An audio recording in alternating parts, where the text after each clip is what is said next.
Our second speaker is Andres Rodriguez Posin. He is a professor of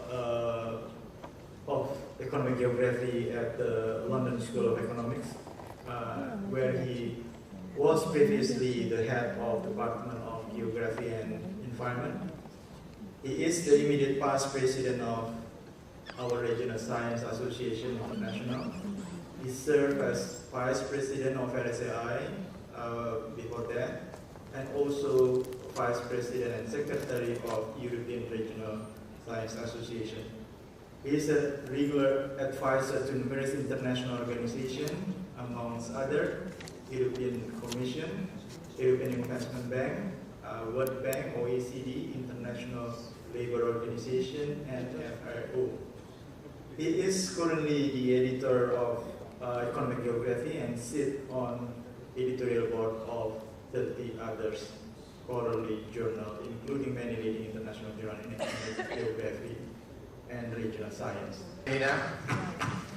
All right, so hello and welcome everyone. I would like to start my presentation by thanking the Regional Science Association International for having me here, and of course the local organizers for organizing this wonderful congress here in Goa at this time of the year.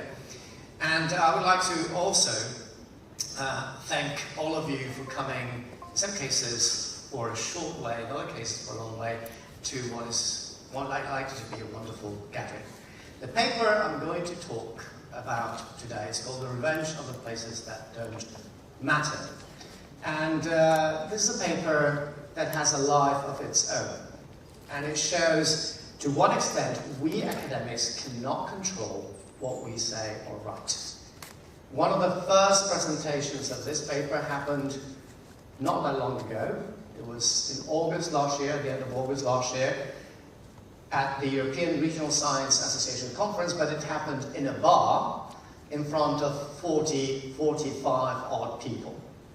And then the paper was actually received with mixed reviews. Some people thought it was fantastic, other people thought it was too English, to put it like that.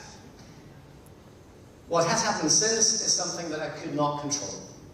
It has taken a life of its own, and it has become an independent paper used by many people to actually defend a lot of different interests. To give you an idea, it has been used by Catalan nationalists to actually support the argument that Catalonia is better off as an independent country.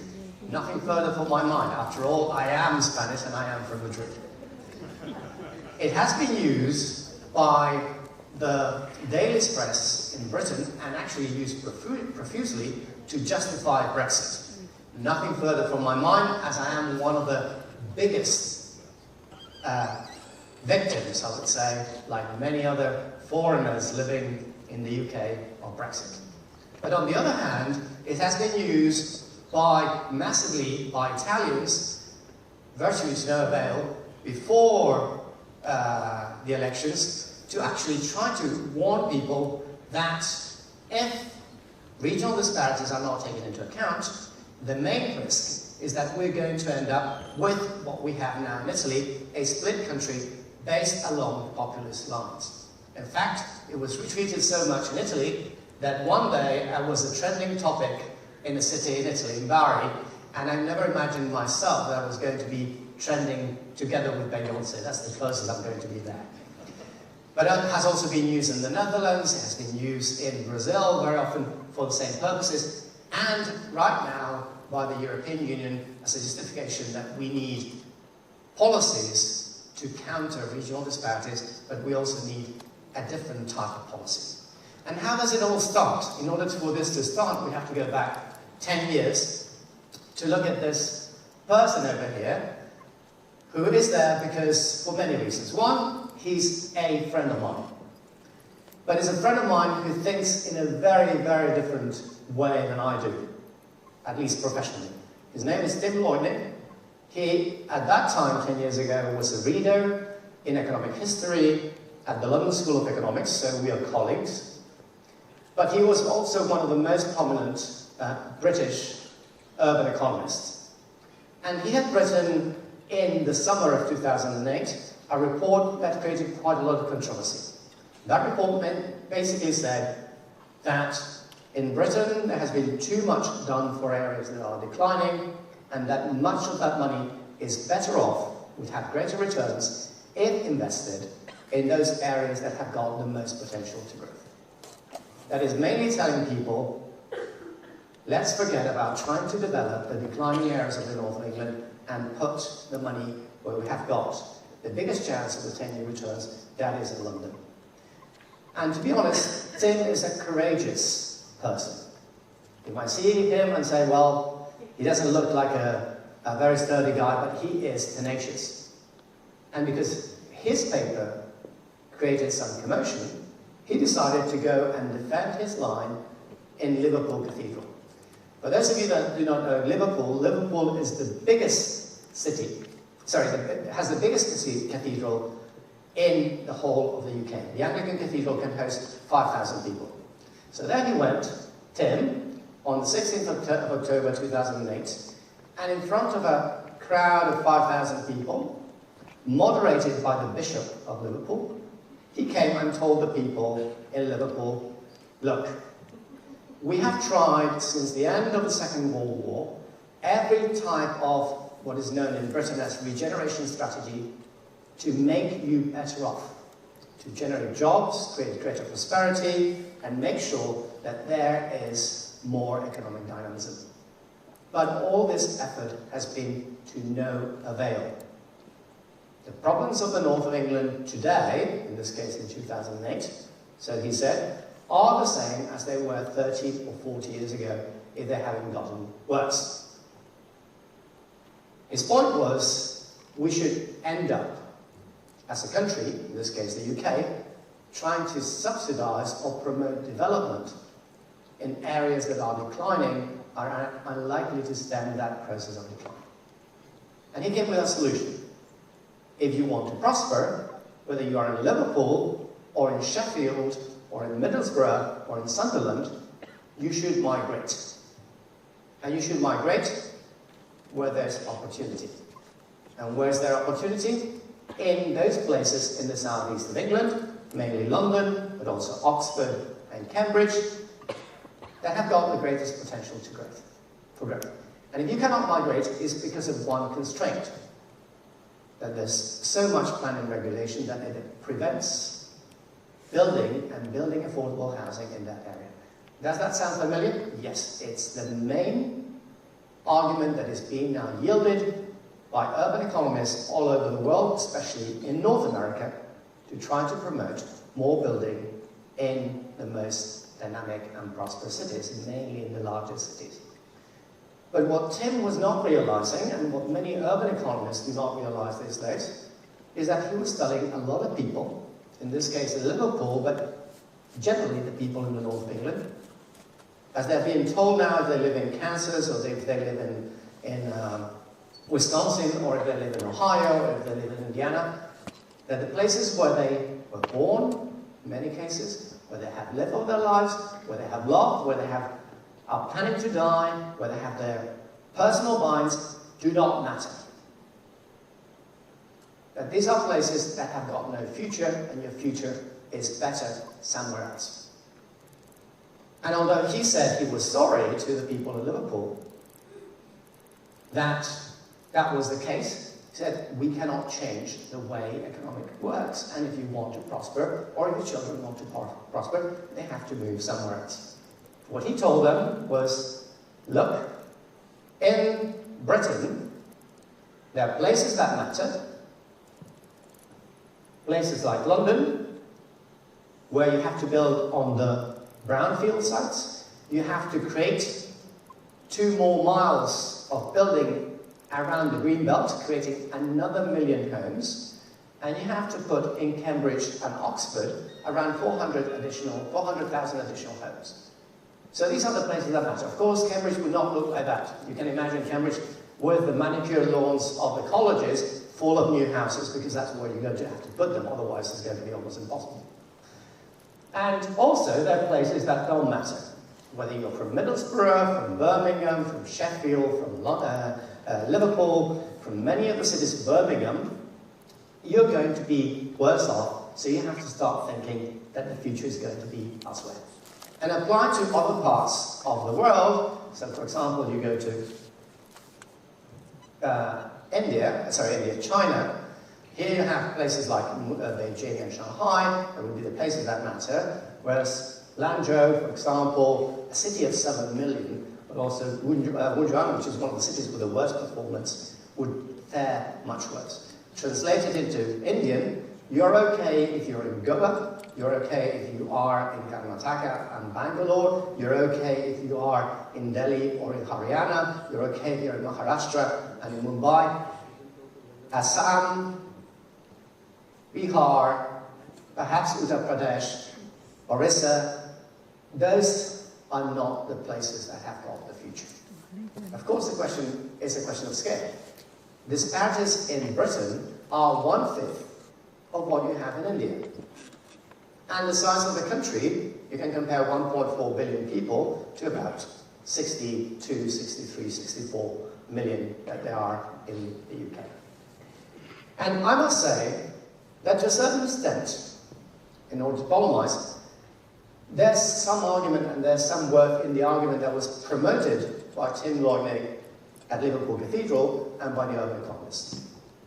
In general, agglomeration matters. If there's something we have learnt from the new economic geography, is that the bigger the city, the better the externalities, and the higher the positive externalities, the bigger the chances to generate economic activity, economic growth, new employment, new inventions, and productivity.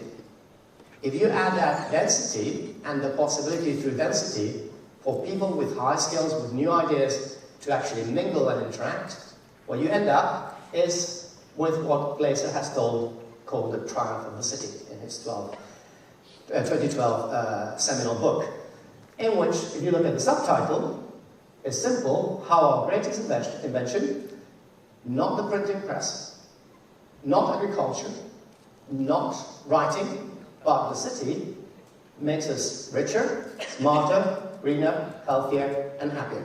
What else do you want than a city, and not just any city, but a big, big city? And of course, cities have got benefits in terms of productivity. There's quite a lot of work on that, and there's a lot of advantages, especially when you improve transportation to make cities bigger and more dynamic. And there's plenty of evidence around that. The world, over time, has become much more urban. In this map, it puts us almost 60 years ago, 1960, and you have the colours at the back indicate the level of urbanization. What you have there is places like India, but also the whole of South and Southeast Asia, but most of Africa. At that level have very limited levels of urbanization, less than 25%. And you can see that most of the big cities in the world were concentrated in Europe, in North America, to a lesser extent in China and India. And there were only two real megalopolis, those were Tokyo and New York. We fast forward to more or less today. This is real data from 2011, and what we see is that first the colours become darker. Many countries in the world are massively urbanized. As was highlighted, India is lagging behind in terms of percentages, but in terms of sheer size of cities, what you have is that the number of cities has grown massively in many parts of the world, but increasingly in Asia. South Asia and India, you can see the large megalopolis, but also, for example, in China, to matter. This, according to the urban economists, should be good, and it should be a boon for India. That there are more people concentrated in cities, and especially large cities, is going to generate those positive externalities that is going to drive India out of lower levels of development into a development track and sailing through the whole potential middle-income track that many countries meet at a certain level of development, around $15,000 per head per year. And of course, if you take a look, many large cities are doing extremely well. When we think about New York, when we think of London, about Paris, about Tokyo, these are prosperous, and in recent years, not always, but in recent years, have been significantly dynamic. And there's also an element of size here. When you put next one, for example, in the UK, the country where I work, you have London. the biggest city, has done particularly well in comparison to Liverpool, which is where Tim Loynick went and told people, yeah, your future's not there, and Liverpool has done better than Newcastle better than Middlesbrough, for example. But the same in France. You have Paris doing better than Marseille, and Marseille better than Lille. But hang on a minute, this story is not always true. What you have is size matters, but it not always matters in the right direction. Michael Storper has written recently with some colleagues, Tom Kemeny, Najib McCarran, a nice book about the fortunes of Los Angeles and the San Francisco, the Bay Area, in which Los Angeles, which is normally twice the size of the Bay Area, has done, despite not doing particularly badly in the North American context, much better over the long run than Los Angeles. The same applies to Canada. Montreal was traditionally the biggest city, the financial center, the industrial city, the cultural city. Today, that's until the 1970s, 1980s, has suffered a strong decline. Today, Toronto is much bigger, much more dynamic, also much more diverse by quite some margin.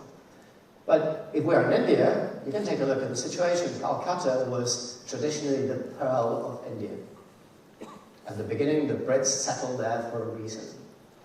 Today, Calcutta has been lingering and has been overtaken in terms of economic dynamism, not just by cities that are as large, if not larger, Delhi, Mumbai, but also by smaller cities that have been doing extremely well, Bangalore, Hyderabad, or, for example, Chennai.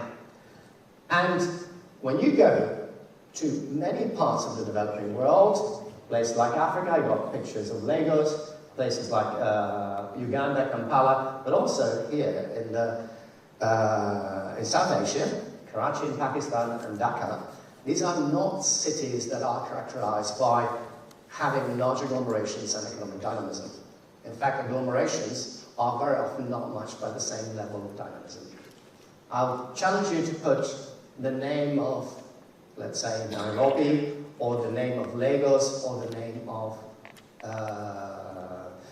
Dhaka in Google.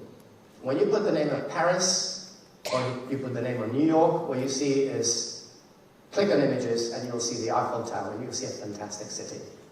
When you do the same in New York, you'll see New York skyline.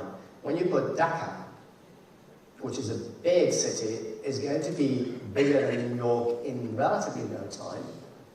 Most pictures show you hordes of people. Does that actually lead to greater economic development? I doubt it. In fact, most of the analysis highlight that in developing countries, agglomeration is actually detrimental, has been detrimental for economic growth. So that's the story. And this is what seems to be happening, and this is the narrative that has had significant influence on policy and decision making. The World Bank, in its 2009 World Development Report, following the new economic geography and the urban economics, actually highlighted that for many developing countries, they should bet on their best horse. And that meant putting your money not on rural areas, not in intermediate cities, but focusing mainly on your larger city. If you were Ghana, forget about the north, forget about the Shanti Coast, put all your bets in Accra. If you were Nigeria, also focus on Lagos. But what had been the consequence of all this? Well, the first consequence is a global rise of within-country inequality. I just want you to take a look at this figure over here, this canvas. And it's very simple. It's a traffic light sort of indicator. If it's red, it means that inequalities have gone up. If it's orange, it means that inequalities have gone up, but marginally. If it's in green, it means that inequalities have actually declined. And this is just for developing countries. What you take is, and this is before even the boom in commodities, if you take here, most of the colors are in red. It means that inequalities have increased. Those that are in green don't get fooled. You have on the one hand is Colombia, on the one, Indonesia, Peru, South Africa, and Turkey.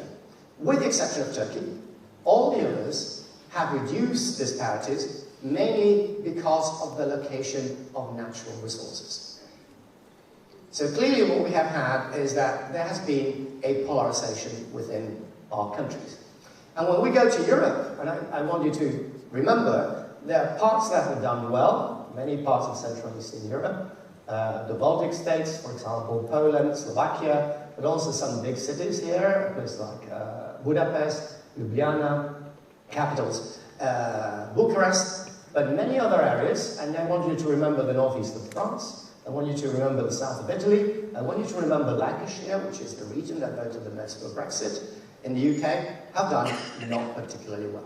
And in fact, when we look at the performance within countries, you get to the stream, here in green are what I call the overperforming regions. What is an overperforming region? It's a region that over a long period of time, in this case 1990 until 2014, has grown above the average of that country. And underperforming are those that have grown below the average. You get to a place like France, there's only one region that has performed above the average, and that is the region of Paris. All the rest has done worse. But in most other countries, it is the already richest regions, the north of Italy, the northeast of Spain, the south of England, the south of Germany, that are the ones that have done well, whereas East Germany, remember that, the north of England, the place where Tim Loynick came and said, there's no future here, most of the northeastern France and eastern France, the south of Italy, Greece, with the exception of Athens, and some of the islands, are the ones that are been suffering. And, well, this is the same, it applies to many parts of England. Let's say this is the south of England, for example, this is the north of England, and this is London, that was not doing particularly well until the 1990s, and it has shot up. And you have to be warned that, although you might think this is a story for developing countries, the risk in emerging countries, such as China and India, is much greater, simply because of the fact that territorial disparities are bigger, and in many cases, with some exceptions, China is doing slightly better, they have grown much faster in recent years than they have done in developed countries. So I was telling you, the case of India, regional disparities, interterritorial disparities are 5 times those that you find in the UK, 4 times those that you find in Europe. In the case of China, we're talking, depending on the indicator that you use, between 3.5 and 5 times as well. What has been the reaction? When you go and tell people in one place that their future is no longer there, either they can just say, I am a lamb going to slaughter and take it, or they can react. And how have they reacted? Well, they have reacted in a way that very few people actually expected, which is through the ballot box. They have said, if I have no future, I'm going to act and react in a different way.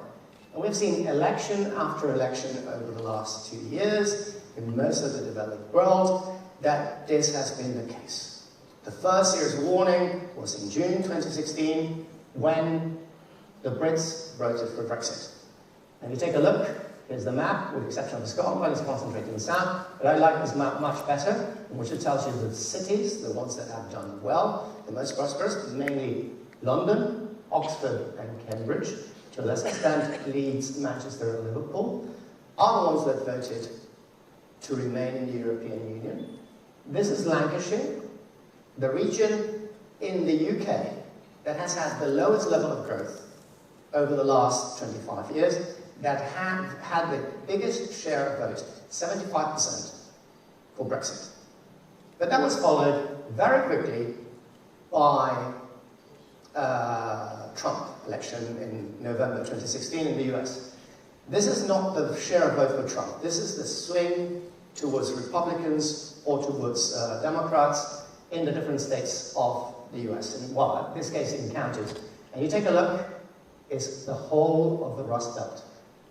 Semicircle around the Great Lakes, going all the way from Minnesota to upstate New York and Maine, in which actually changed the election.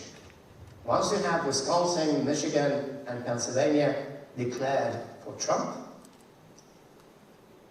Clinton had no chance, despite the fact that she got 3 million more votes than Trump. And these are areas that have been declining for a long time. France, cities voting for Macron.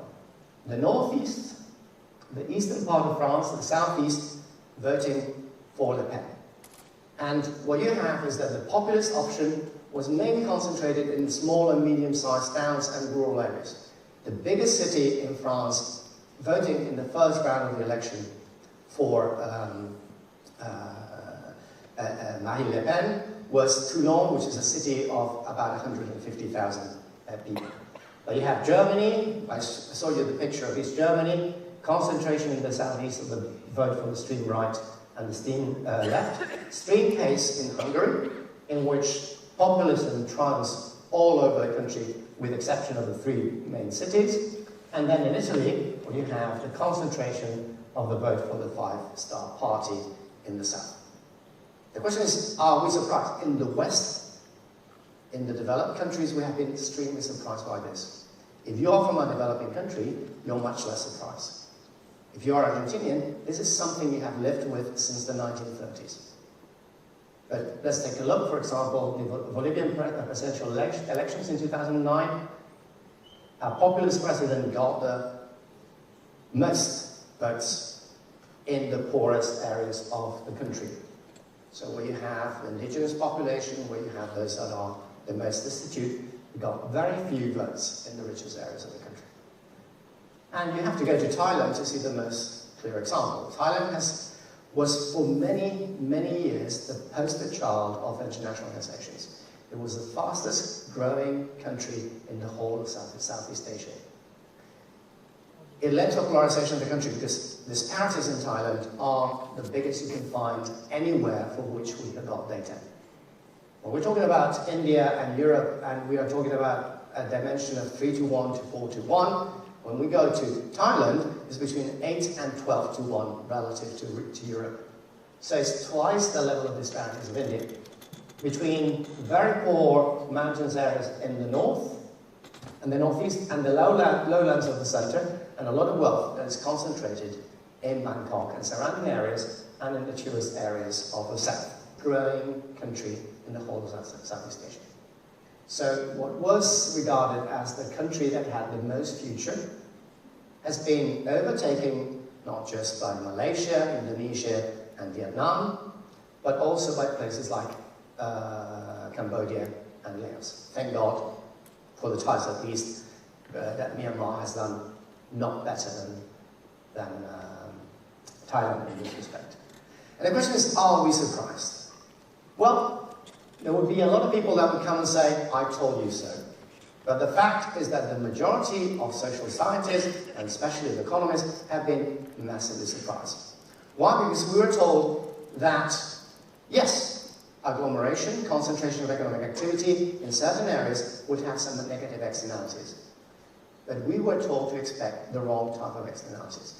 There would be 3 types of externalities: high line rents, congestion, and pollution. And these are important negative externalities. Having said that, none of these externalities so far is threatening to derail the system. The second type of externality, which is what the economists are going about, is Piketty, but it's also when Daniel Roderick tries to explain the rise of populism, is the whole idea of interpersonal inequality. That you have the poorest of the poor, that this new economy is generating a polarization, and the poorest of the poor are being left out, and that's creating significant problems. But when you take a look at the elections and what's happening across the world, the poorest of the poor in the United States voted together with the richest on the east and the west coast for Hillary Clinton. The richest in Philadelphia and the poorest in the inner city ghettos of Philadelphia, they all voted for Clinton. In fact, when you look at places like Ohio, when you look at places like rural Pennsylvania, when you look at places like Wisconsin, when you look at places like Michigan, the average Trump voter is better off and richer than the average Clinton voter. In London, the poorest boroughs in the country, the poorest districts, places like Tower Hamlets, like Newnham, they voted to remain. Together with the richest boroughs in the country, like Westminster or Hammersmith and Fulham. By contrast, in the north, the rich and the poor actually voted to leave in many parts of the north. So clearly, interpersonal equality might, in the future, set our cities on fire, but so far is not doing. The game changer is another one, which is the negative externality that no one actually highlighted. And in fact, for many years, I am, after all, a geographer, an economic geographer. I was told repeatedly by economists, why should you care about territorial inequalities? You should care about people. Well, people live in places, and where they live matters for their welfare, for the way they think, and for the way they react. And it seems to matter much more than their actual level of income to a certain extent. It's the territories that have been left behind, the territories that have seen very long periods of very low or no growth, those that have shed industrial jobs, and very often sometimes agricultural jobs, that have seen massive brain drain because there's no future, that have been told you have no future here, you have no opportunities, your children or you have to move out to the places that are more dynamic, are the ones that are generating this geographies of this contempt, as has been defined by Phil McCann, and the ones that are actually revolting in the ballot box in order to highlight this sort of change. So, what is the question? Why are they revolting? Is it that we haven't done anything for them? Well, if you take a look at what Tim Loynick said, a lot has been done. In fact, many of these places in developed countries have received, for quite some time, a lot of attention and significant funding for different levels of intervention. And it has been at the national level. Welfare transfers.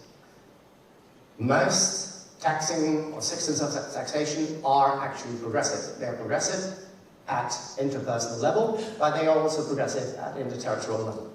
I have 3 countries here as examples. United States, Great Britain and Spain. I'm going to focus, just because of time, on UK and Spain. In the UK, 3 regions, so my taxes in London, the southeast, and to a much less extent the east of England, are subsidising, if you want to put it in those sort of words, the rest of the country. And in some cases, to a very large extent. So, for example, this is the whole of England, but the northwest of England is receiving more than 20 billion euros of transfers, positive transfers, by the inland revenue in the UK. But it is the same in the case of Spain. Well, the Catalans are revolting because they're saying Spain is stealing from us. I am actually from Madrid, and Madrid is actually paying much more than Catalonia. But it is really 2 regions, Catalonia and Madrid, to a less extent the Balearic Islands and Valencia, that are paying in for the rest. So there's a lot of transfers that lead to very often expenditures in welfare. The second argument is public employment. And here is more or less the same story. I've done this graph for every single country in the European Union, and it is the same. You always imagine that it's going to be the capitals that have the highest share of employment in the public sector. That's where you have the ministries. And you would imagine that they are all working there. No. Most public employment is generated in the poorest regions. And you can say, well, this is skewed in the UK because you've got London here. But if you take out London, it's the same story. 28 countries, 28 results that are exactly the same. It's actually better than Janet's 17 or 16% perception. I was not expecting this. I was expecting a lot of diversity. There's no diversity whatsoever. The second thing is, have we not invested at the subnational level, and have we not done enough? The problem is we have done the wrong things. Some examples from our country. I was hearing today in some presentations before, but also in the previous session here in the plenary, that we need a lot of infrastructure. Yes, we need infrastructure. And if you don't have infrastructure, infrastructure is essential for growth. But it can often, when you have enough resources, become a sort of a drug. This is what is increasingly known as the Iberian disease. In my country, like Spain, we have the second largest network of high-speed trains in the world, only after China. The biggest by far in terms of high speed per inhabitant or per GDP. What for? We have plenty of empty stations. This train station here at the Expo Station in Seville has only seen one train, high-speed train, in the last 26 years. You had lines that were open and closed 1 year later. Why? Because maintenance was 18,000 euros per day. Average passengers per day, 2 trains, was 9. Not 90 or 900, 9. In a country like Spain, we have 56 airports, 8 of which have got less than 10,000 passengers per year, and many of them are empty. And you have to sell airports for virtually nothing. The Ciudad Real airport, and this is recent, 2015, that cost 8 billion as a PPP airport, was sold in auction because there was never a plane there, apart from one to make a movie by Almodovar. And the biggest bidder was a Chinese individual that made a bid of 10,000. The year later, it was not sold to that individual bidder, it was declared void, and then it was rebidded the year after. The same Chinese group then bidded 40 million and actually got the airport. But you can make a calculation between a gap of 1 billion to 40 million. So where are the 960 million overgone? And you have motorways that are all, in many cases, with no cars and bankrupt. Madrid, Toledo, and we're talking about Madrid, the 3rd largest city in the European Union. This motorway, which is a toll motorway, 2 years ago, after 3 years of recovery in terms of traffic, had 1,000 vehicles per day. So what do we have here? I'm just going back. We have a lot of white elephants and a situation in which everything that has been done for these regions has not helped to mobilize the potential that many of these regions, less developed areas, still have. Why? Because in some cases, a lot of welfare transfers and a lot of public employment has promoted dependency. In other cases, the white elephants have created first white elephants, activities or buildings, infrastructure that has no use, and massive opportunity cost because there has been much less investment. To give you an example, I'm not going to pick just on my country, Spain, I'm going to take Portugal. After all, we got the chief executive here. Portugal has got the best endowment of motorways per GDP in the world by quite some margin. But in Portugal, until relatively recently, 1 in 3 of high school students did not finish high school. You can have state-of-the-art, the best endowment of motorways in the world, and then also have problems in other areas. And this is perpetuating that whatever is being done is not having an impact, and this is creating massive resentment, because it's promoting this idea that there is no future, or that the future lies elsewhere. And of course, it's not that everyone can leave. I cannot leave that easily, because now I am the wrong age. If I were 20, I would leave. I migrated when I was 20. At the age of 50, I'm not going to migrate, or it's much less likely. I might not leave because my parents are, well, my mother is old, because I got friends in the place I live, because I got ties, my children are there, because I love the place where I am. But I'm not going to be told by others that my future lies elsewhere. And this is something that you have to bear in mind, that economic inequalities can lead to social resentment and to political problems that we're going to see. So what can be done? The problem is increasingly clear, seems to be a territorial problem, not an economic problem. Not an inequality problem, not an agglomeration problem. It's a question that when you have significant disparities and places that are declining, you're going to end up with a situation that creates this geography of discontent. So there's a need for policy but not necessarily more policy. There has been quite a lot of policy, at least in developed countries, much less in developing countries. We need a better policy. A different policy that is away from simply subsidizing less developed regions or declining regions. A policy that is away from big white elephants that actually promote a lot of ribbon cutting by decision makers that might be popular in the short term but have got relatively little impact in the long term, towards a policy that I'm going to argue is place sensitive. And I'm not going to get into great details about that because, I mean, if you're interested in this, and I'm going to highlight them in the conclusions, you can go to this working paper that I've written with Simone Manino and Michael Stolper, in which we go and set up in much greater detail what the policy should be about. What I'm going to now in the conclusions highlight is how, to what extent this place-sensitive policy can make a difference. Why?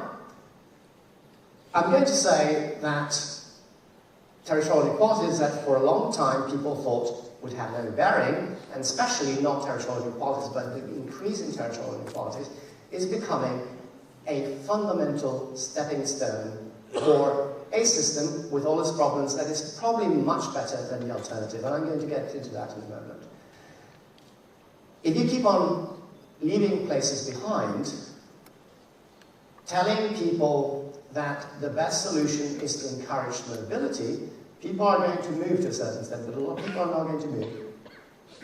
And the worst part is that increasingly people are saying, well, it doesn't matter because these people are going to die. No, we're seeing that people move to cities in an escalator sort of form. They move when they're in their 20s, they make their career, and very often they return to their place of origins or they go to smaller cities later on. Very often they move in developing countries, for example, in emerging countries, to smaller cities because they are more prosperous, they're more dynamic, they're safer. The quality of life, and forgive me those of you from Sao Paulo here, in a place like Campinas, is probably today much higher than it is in the case of Sao Paulo. So that's one of the reasons. And if you are left behind and you feel that you have no future, you're going to revolt. You're going to revolt and you're going to attack these very factors on which recent prosperity in many parts of the world has been based, and in the world as a whole. You're going to be in a situation whereas people in the south of Italy have said, we are sinking, and we know we have no future, because we've been told that many times, but we're sinking the boat with us. So, if we go down in the south, it's the whole of Italy that goes down. If European integration and globalization has not done anything good for the north of England or for the east of England, we're taking London. You Londoners that come to us and tell us, I've got no future, you have to move to where I am and become like me, we're taking you down because you are really conceited. And who is it going to affect? Well, first and foremost, the ones that are going to lose. Barlos at the University of Groningen, together with Phil McCann and some colleagues, Frank Van Oort in Rotterdam, have for the last few years been looking at the impact of Brexit. Who is going to suffer from Brexit? Well, it's mainly those areas that have voted for Brexit massively that depend much more on trade with the rest of the European Union. In the south of Italy, those are the areas that get the greatest level of subsidies from the European Union. But by doing that, they're taking down London with them. And they will be taking down Milan, and they will be taking down Rome. So the prosperity of agglomeration is going to disappear because the negative externality came from where it was unexpected. The foundations of recent prosperity are being shaken. And that is bad. Is it bad? Not because I do cherish the current system. Although globalization has put in places like India and in places like China, but in many parts of the world, with all its problems, a lot of people has lifted them out of poverty. And in general, we have a short memory, but the UK, and most of the UK, has done much better since it opened its borders in the mid-1990s than before that. So what can we do? I mean, there are several options. The first one is, forget about this and let's do absolutely nothing. Well, the problem is, I don't think that's a solution. If we do nothing, the level of polarization is going to increase, and we're going to end up with the problems that we have today multiplied by 10. Once you start having authoritarian regimes in specific countries, we know from history, I don't want to remind you of the 1930s and what happened afterwards, it's very difficult to go back. Second option is what the urban economists are saying, encourage migration, is what Tim Lloyd said in Liverpool Cathedral. Allow people to migrate, but not everyone can migrate. If you haven't got the right skills, you haven't got the right age, if you are attached to your place, you're not going to be able to migrate. And those people are not going to die away, as some people are expecting. Linked to that is you bet on your top cities. But is it wise? What we're seeing, and there's increasing research, that in many parts of the world, the cities that are doing much, much better are intermediate cities. Cities very often that are between 250,000 and 1 million people. Depending on the country, in some countries bigger cities are also doing better. Some of the big cities are also doing well. But many of the cities between 1 million and 10 million are not particularly doing that well. And I have to remind you, if you go to places like, for example, the US, you have big cities doing well, New York, the Bay Area, Detroit, which was at a certain point the third largest city in the UK, has had a dismal trajectory for a long, long time. And then the question is, how long is this going to last? London, where I work, has done extremely well over the last 20 years. But that was preceded by 50 years of decline, not just absolute decline, relative to the rest of the UK. London was doing worse than the rest of the UK. Now, it's been 20 years that it has done better. The question is, how long is that going to last? And am I sure that London is always going to do better than, for example, Birmingham or Leeds? Am I sure that Paris is going to be always the engine of France? And even if we are sure, at what cost? If Paris doing extremely well is going to bring us an authoritarian regime led by a neo-fascist government, is that a cost worth paying? My answer is probably not. But of course we might have different perceptions on this. Should we decentralize or should we devolve? This is something that is not new, but it's a lot of people are bringing me to say, should we decentralize? Well, we got an example here. We have tried this across many parts of the world, especially in developing countries, and most of the results have been an absolute disaster. In the case of Indonesia, Big Bang decentralization in the late 1990s, when you decentralize in places where with inadequate institutions, with poor institutions, low levels of governance. If you have poor governments at the national level, you're going to have perhaps poor governments, equally poor governments, or worse governments at the local level, because there's less qualifications. And then you can have social and welfare policies, which is something that is now being advocated by urban economists. There's a paper that just came out by Ed Glaser and Summers that not that long ago coined the phrase subsidize people, not places, saying let's subsidize now places. There's no future, they're saying, in places like West Virginia or places like the Rust Belt in Pennsylvania or in Wisconsin. You have to permanently subsidize those places. But this is something that we have been doing in Europe for decades. The south of Italy has been subsidized since the 1950s.